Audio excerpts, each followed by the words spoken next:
هوا گریزی روز دل خسته رو با نوای بلبل را میزی سردرده آن همه موزه به روی آن موزه هر جا که خوش منظر مصطفاتر باشد رویم آنجا لحظه ای هم به روی سبزه بنشینی خنده جان فضای غنچه را بینی من در خیانه اون لحظه شیرین روزاشم چشم دارم به راحت در آرزوی روی چماهن ریمی نگم از چشم سیاهن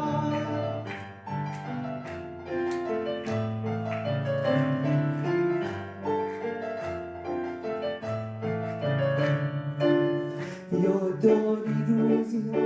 روزی هر صحرا دستم در دست هم گردش کنم تنها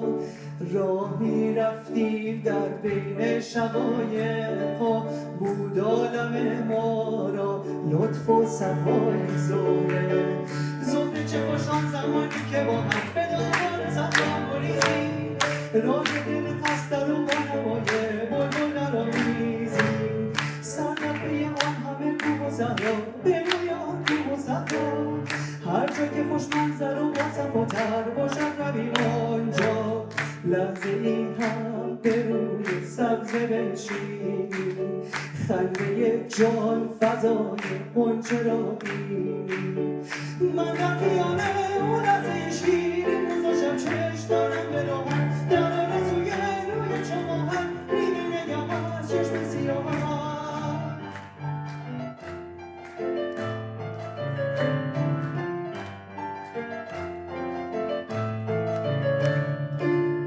یاد آن روزی که بودی زهره یار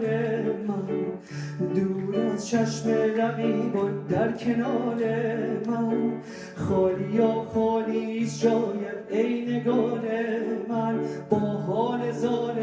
من آخر کجایی زهره چه خوش آن زمانی که با هم به دامان صحرا گریزی راز دل خسته رو با نوای بلبل را میزی سرنبه آن همه کوه و صحرا به روی آن کوه و صحرا هر جا که خوش منظر و باصفاتر باشد رویم آنجا لحظه ای هم به روی سبزه بنشینی خنده جان فضای غنچه را بینی من در خیانه اون لحظه شیرین روزاشم چشم دارم به راحت در آرزوی روی چماهن